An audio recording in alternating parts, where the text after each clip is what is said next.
రిషబ్ పెద్దవాడయ్యాడు, తనకి మెచ్యూరిటీ ఉంది. వాడు నా కొడుకు. నీలాగా వాడు ఎమోషనల్ ఫూల్ కాడు. వాడు ప్రేమ దోమ అని అనవసరమైన విషయాల్లో టైంని వేస్ట్ చేసుకో. తన గురించి ఆలోచించాల్సిన అవసరం ఏమీ లేదు.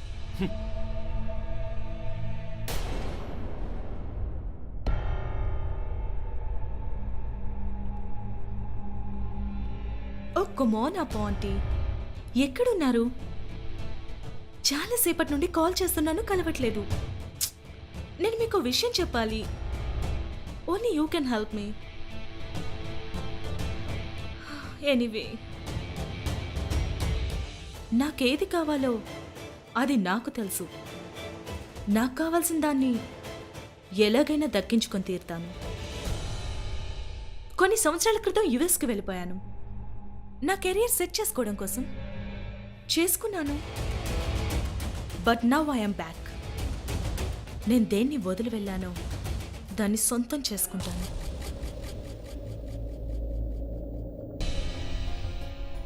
రిషి ఎక్కడికి వెళ్ళాడు? రిషి, నేను నిన్న ఒక విషయం అడగాలి. చూడతాను. నువ్వు ఇప్పుడు నన్ను నేను ఒకటే తెలుసుకోవాలనుకుంటున్నా. ఏం తెలుసుకోవాలి? సారా ఎవరో నాకు ఎలా తెలుసు? ఇదే తెలుసుకోవాలనుకున్నావు కదా? కాదు. మరి ఇంకేం తెలుసుకోవాలి? ఎక్స్ గర్ల్ ఫ్రెండ్ అని ఎందుకు చెప్పావానా? తనకి మా ఇంట్లో వాళ్ళందరూ ఎలా తెలుసానా? నా గురించి అన్ని విషయాలు తనకి ఎలా తెలుసానా? ఎక్కడి నుంచి వచ్చింది, ఎందుకు వచ్చింది, ఇప్పుడు ఎందుకు వచ్చింది, ఇవన్నీ తెలుసుకోవాలనుకున్నావు కదా? ఇవన్నీ కావాలంటే వెళ్ళి సారా నెక్కలు తన్నే అడుగు, తనే చెప్తుంది నీకు. నన్నేం అడగకు. నాకు తెలుసుకోవాలని లేదు. మరి ఇక్కడికి ఎందుకు వచ్చావు? మాట్లాడడం పూర్తయిందా? ఏం తెలుసుకోవడానికి వచ్చానంటే, నువ్వు బ్రేక్ఫాస్ట్ తర్వాత టాబ్లెట్స్ వేసుకున్నావో లేదో. ఆ టాబ్లెట్స్ వేసుకున్నాక అరగంట తర్వాత పసుపు కలిపిన పాలు ఇవ్వాలి. వెళ్ళా పాలు తీసుకురానా వద్దా?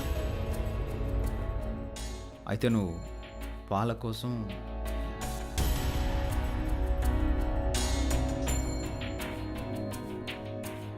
టాబ్లెట్స్ వేసుకున్నాను. వెళ్ళి పసుపు వేసిన పాలు తీసుకురా.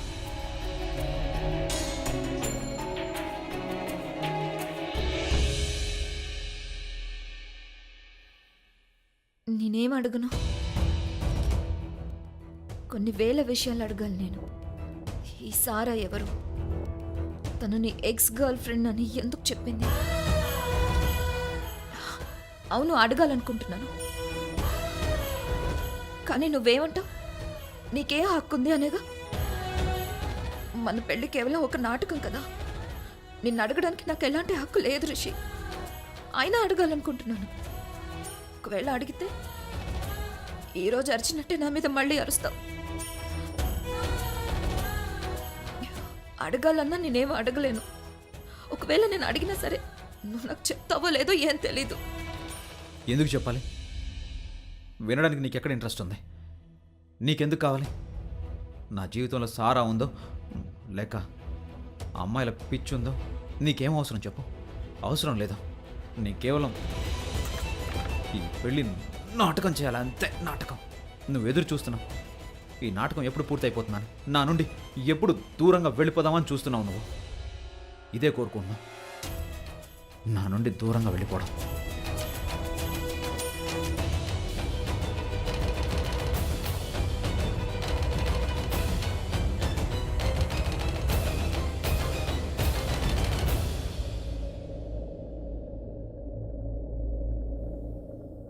విషయం ఇంకేదో ఉంది.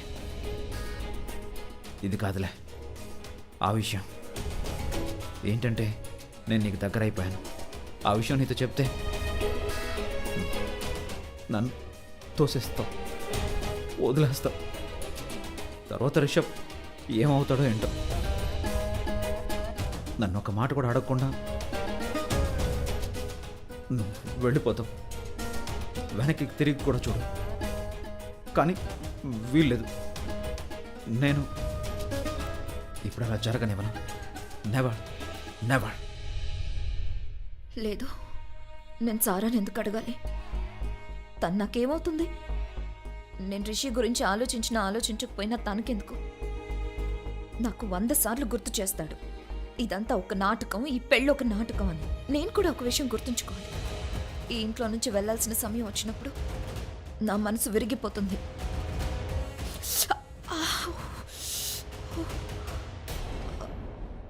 నిప్పు మీద చేయి పెడితే తప్పకుండా చేయి కాలుతుంది.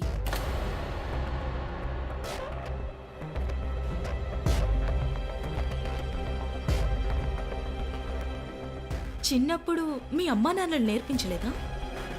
లేదు, ఎందుకంటే చిన్నప్పుడే మా అమ్మ నాన్నల్ని పోగొట్టుకున్నాను. నేను ఐమ్ కేవలం సారీ ఫర్ దట్. సో అందుకే నువ్వు ఇక్కడికి కొత్త అమ్మనల్ని వెతుక్కుంటూ వచ్చావా? అది ఏంటంటే ఎవరు చెప్తుంటే విన్నాను, ఒక వ్యక్తి దగ్గర ఏదైతే ఉండదో దాన్ని ఇతరుల దగ్గర నుండి లాక్కోవాలని ప్రయత్నిస్తారట, రైట్? ఏది యాంటీసెప్టిక్ రాస్తాను, నాకు నీ చెయ్యివ్వు. నాకు నీ హెల్ప్ ఏం అవసరం లేదు, బట్ థ్యాంక్స్. ఐ థింక్ అవసరం ఉంది అండ్ ఐ కెన్ హెల్ప్. అలాగే ఎంత త్వరగా నా హెల్ప్ తీసుకుంటే అంతే త్వరగా ఈ ఇంటి నుండి సెలవు దొరుకుతుంది.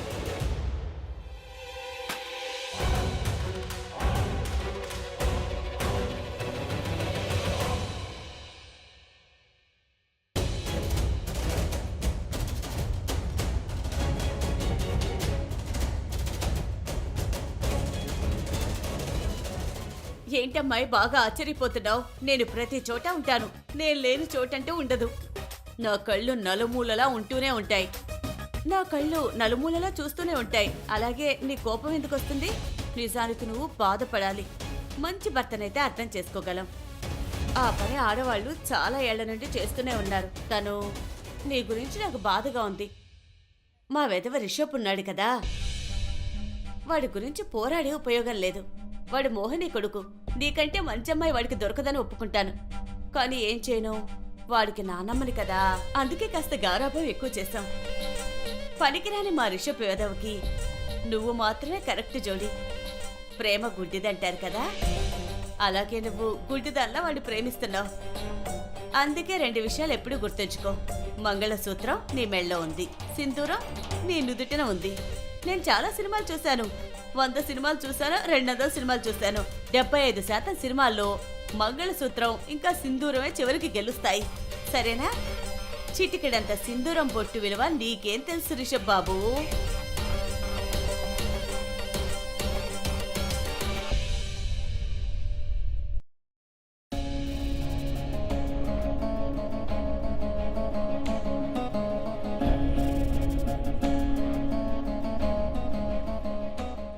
మాట్లాడినా వద్దా?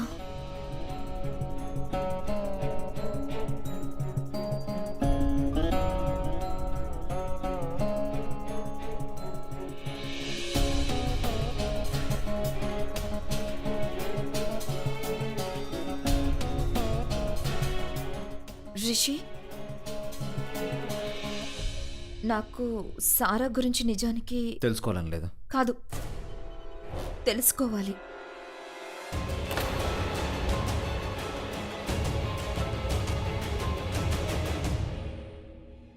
రిషి, ఈ అమ్మాయి తనే కదా? తన గురించి నువ్వు మాకు ఒక రోజు ట్రూత్ అండ్ డేర్ గేమ్లో చెప్పావు. అవును, ఆ అమ్మాయి.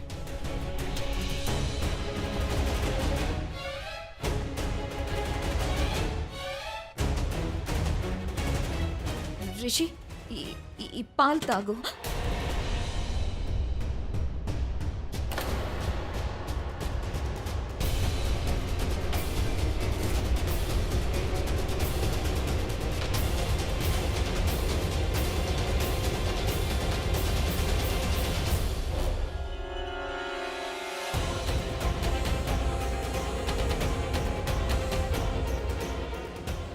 రిషి, నాకు తెలియదు ఇందులో. ఇప్పుడు తెలిసింది కదా, ఇంకెళ్ళు. Leave me alone.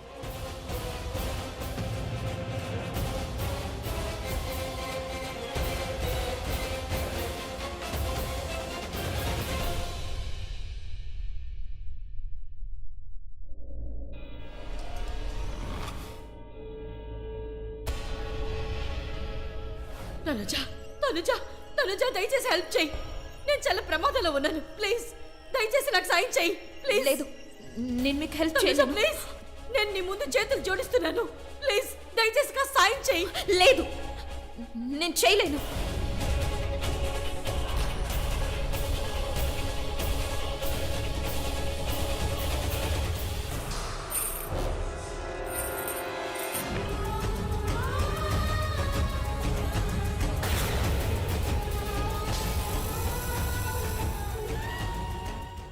తనుజ పదే పదే నా దారికి అడ్డొస్తోంది. ప్రతిసారి నా దారికి అడ్డుకోడలా ఉంటోంది. అలాగే ప్రతిసారి నా ప్లాన్ ని సర్వనాశనం చేస్తూ వస్తోంది. ఒకవేళ ఈ రోజు నా దగ్గర కమలాపురానికి సంబంధించిన ప్రాపర్టీ ఉంటే అప్పుడు సంజయ్ చనిపోయిన తర్వాత నా జీవితం వేరేగా ఉండేది. నా ప్రాపర్టీ మీద కేవలం నాకే అధికారం ఉండేది. నిజానికి నేను నా ప్రాపర్టీని సొంతం చేసుకుని ఉండేదాన్ని. కానీ తనుజ నా దారికి అడ్డొచ్చింది.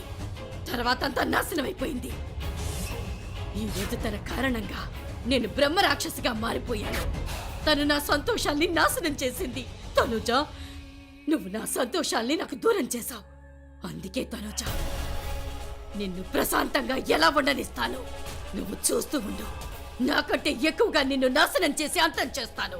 చాలా బాధపడతావు. నా దారికి ఎందుకు అడ్డొచ్చావా అని నువ్వు చాలా బాధపడతావు.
ఏమైంది? ఎందుకు అంత గట్టిగా అరిచావు? నేను అరిచాను. అవును, నువ్వే అరిచావు. చాలా గట్టిగా అరిచావు తెలుసా. వదిలే రాఖీని విడిచిపెట్టు, తను తీసుకెళ్ళదు అని అరిచావు. ఏమైంది? తెలీదు, నాకు ఏదో భయంకరమైన కళ వచ్చినట్టుంది. బ్రహ్మ రాక్షసి కళ. ఏంటిది?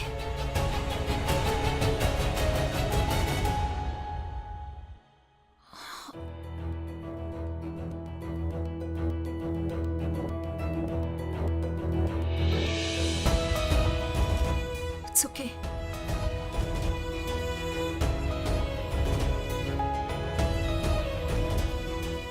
తీసుకో, మంచినీళ్ళు తాగు.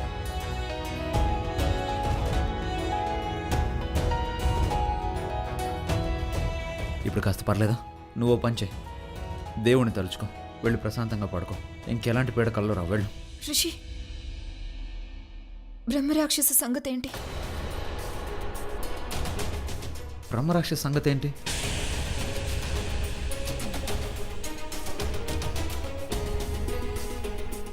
మనం బ్రహ్మరాక్షసుని ఏం చేయగలం? అసలు తన గురించి మనకేం తెలియదు, తనని చూడలేదు, వినలేదు. మనం ఏం చేయగలం? లేదు రిషి, మళ్ళీ ఏదైనా జరిగిందేమో అని, ఎవరైనా చనిపోతారని భయంగా ఉంది. తనెంత ప్రమాదకరమైందో చూసావు కదా. నువ్వు ఒకసారి మీ అమ్మని చూడాల్సింది. చాలా భయపడిపోయారు. నాకు తెలుసు రాక్షసి, కానీ తను ఎక్కడని వెతకాలి అదే అర్థం కావడం లేదు. తను ఎక్కడ ఉంటుంది? చనిపోయిన రాక్షసుడైతే తెలుసు కదా, వాడు వేటికి బయటపడతాడు, ఎలా ముందుకు వస్తాడు, మనం వాడిని ఎలా చంపగలమో తెలుసు. కానీ ఇప్పుడు ఈ రాక్షసు గురించి మనకేం తెలియదు.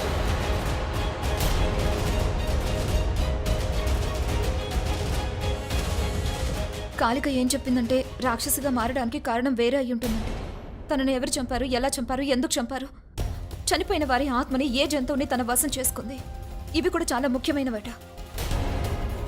ప్రతిసారి రాక్షసిగా మారడానికి కారణం వేరే అయి ఉంటుందంట. అలాగే ప్రతిసారి తను అంతమయ్యే పద్ధతి వేరే అయి ఉంటుందంట. ఈ ఒక్క రాత్రిలో అన్ని రహస్యాలు తెలుసుకోవాల్సిన అవసరం లేదు. ఇంకో విషయం, రాత్రి ఎంతో సమయం ఉండదు. అందుకే నువ్వు ఓ పని చేయి, వెళ్ళి పడుకో అక్కడే బెడ్ మీద. లేదు రిషి, నువ్వు ఇప్పుడే కదా హాస్పిటల్ నుంచి వచ్చావు, నువ్వు బెడ్ మీద పడుకో. నాకు అక్కడ సోఫాలో బానే ఉంటుంది, నేను అక్కడ హాస్పిటల్ నుండి బయటకు వచ్చేసాను, ఇంట్లో ఉన్నాను. ఇప్పుడు నేను బాగానే ఉన్నాను. అయినా చూడు, నేను ఇలా చాలా సెన్సిటివ్ ఏం కాదు. దెబ్బ తగిలితే ఏమైంది? తగ్గిపోతుంది కదా. వెళ్ళి పడుకో. లేదు లేదు, నాకు ఇష్టం లేదు. రిషి,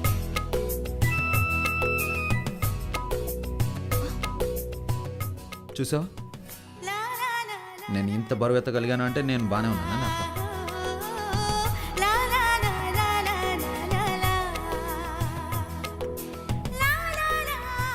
ఇంకెలాంటి పీడ కల్లో రావు.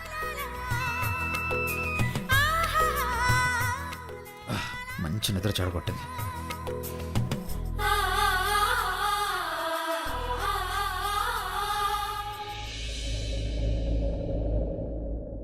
తను కరెక్టే చెప్తుంది. కొత్తగా బ్రహ్మరాక్షసి ఇక్కడికి వచ్చింది. నేను తన చేతుల్ని చూశాను.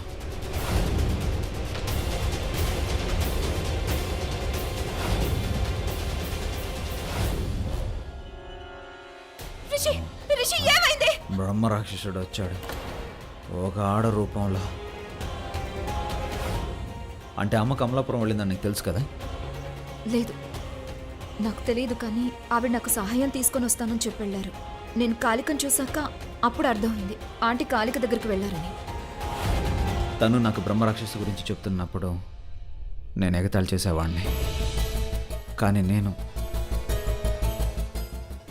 తనకు బ్రహ్మరాక్షసు గురించి చెప్పాను లేదో, తను క్షణంలో నమ్మేసింది.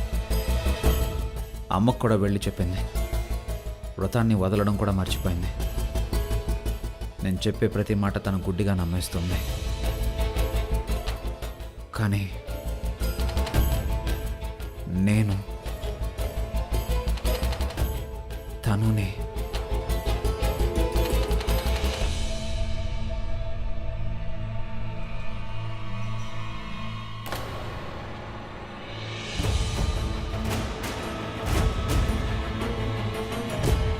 నిద్ర రావడం లేదా? నాకు కూడా. నేను నీ గురించి ఆలోచిస్తున్నాను. అదేంటో తెలుసా, ఒకప్పుడు నా రిషబ్ ప్రోటీన్ షేక్ లేకుండా పాల వైపు చూసేవాడు కూడా కాదు. కానీ ఇప్పుడు పసుపు కలిపిన పాలు నిజంగా పెళ్లి నిన్ను మార్చేసింది. I understand. మనం విడిపోయినప్పుడు నీ మనసు బాగా విరిగిపోయిందని. మనం విడిపోలేదు, వేరైంది మనం కాదు. నువ్వు నన్ను వదిలేసి వెళ్ళిపోయావు.